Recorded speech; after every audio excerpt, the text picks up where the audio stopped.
Millionaires and Billionaires in the Bible. Right. In the course, I talk about 10 different millionaires and billionaires in the Bible. Job, Abraham, Lot, Zacchaeus, Isaac, Jacob, Esau, David, Solomon, and Joseph. And today, we're just going to do an excerpt from that section and talk to you a bit about. Let's talk about Zacchaeus. Now, Zacchaeus is the only one on that list who's from the New Testament. So the thing we need to know about Zacchaeus is that Zacchaeus wasn't always the citizen of the month. Right? He definitely had some moral issues. So Luke 19, we're going to look at the passage Luke 19 verses 1 through 10. And first we're just going to take a look at the first two scriptures. Then Jesus entered and passed through Jericho. Now behold, there was a man named Zacchaeus who was a chief tax collector, and he was rich. So, believe it or not, that tells us a lot right there. Because the tax collectors in biblical times were, to put it mildly, less than scrupulous. And they basically got money by extortion or taking money from people unfairly. Now, most people in the USA aren't too fond of the IRS, but these tax collectors were way beyond, anything that you think about the IRS. These guys were just flat out crooks. So there's no secret to how Zacchaeus got rich. He got rich by extorting money from people. That was his profession.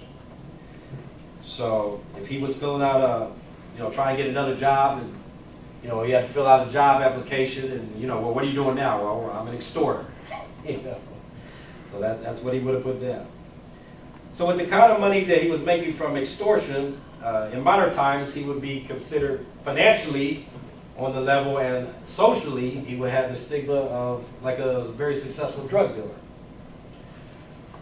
So, but even though Zacchaeus started out basically as a financial criminal, we'll see in just a second that he started actually to apply godly financial and investment principles even before he had a life-changing encounter with Jesus Christ. So if we look at the next two verses in that passage, Luke 19 verses 3 and 4, it's talking about Zacchaeus here. It says, and he sought to see who Jesus was, but could not because of the crowd, for he was of short stature. In other words, Zacchaeus was a little guy. All right? He couldn't see. There were so many people around him. So he ran ahead and climbed up into a sycamore tree to see him, for he was going to pass that way. So in other words, Jesus was coming to town. Zacchaeus heard about it. The crowd was surrounding Jesus, and Zacchaeus wanted to get a good look, so he climbed up in a tree. So Jesus, if you could just picture this a second, Jesus is being mobbed just like a modern-day celebrity.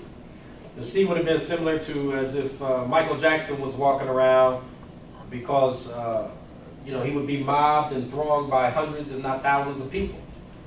So that's the way it was when Jesus walked around a lot of times, because everybody had heard so much about Jesus, and they wanted to experience his presence for themselves.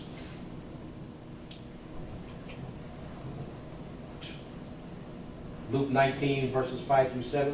And when Jesus came to the place, he looked up and saw him and said to him, Zacchaeus, make haste and come down, for today I must stay at your house. So he made haste and came down and received him joyfully. But when they saw it, all the people, said they all complained, saying, he has gone to be a guest with a man who is a sinner. So here's Jesus, the spiritual, religious, famous icon, and he says to this social equivalent of a drug dealer, this extorter, this known criminal, hey, I'm going to come to your house and hang out with you. And all the religious people took offense to that and said, hey, how can Jesus even think of hanging out with this guy? This guy's bad news. How can Jesus be hanging? Jesus is supposed to be claiming to be good. How can he be hanging out with this guy? That's bad news. That, fortunately, that's just the kind of guy Jesus is. Yeah, if we look at our lives, we could probably find some things that we did in our lives that was bad news, right? So fortunately, that's just the kind of guy Jesus is. All right, so looking at the next three verses there, verses 8 through 10, it says, then Zacchaeus stood and said to the Lord, look, Lord, I give half of my goods to the poor, And if I have taken anything from anyone by false accusation, I will restore it fourfold. And Jesus said to him, today salvation has come to this house, because he also is a son of Abraham. For the Son of Man has come to seek and save that which was lost. Now, just as a side note, notice Jesus said that Zacchaeus was the son of Abraham. Now, that covenant, remember in Deuteronomy 8:18, he was talking about the covenant? That covenant started with Abraham. So, this is kind of interesting. But he said, today salvation has come to this house because he is also a son of Abraham. So, so that covenant is both spiritual and materialistic and financial. Because Abraham is actually one of the millionaires and billionaires in the Bible that we're not going to talk about today, but that's where the covenant all started, was with Abraham. In that last scripture there, verse 10, it says, for the Son of Man has come to seek and save that which was lost. So in other words, with that last statement, Jesus was saying, I didn't come for the good guys, I came for the bad guys. You know, I'm not coming to find people who are already found, I'm coming to find people who are lost. Now the financial point here is that Zacchaeus is turning over a new leaf. He knew that he had stolen money from people, right? He knew how he got rich. But he changed his attitude and said, look, I'm going to give away half my stuff to the poor, and if I've taken anything from anybody, if I've stolen anything, I'm going to give back 4 times what I took from them. So what does this tell us about Zacchaeus? This tells us that Zacchaeus had a heck of a lot of money. All right?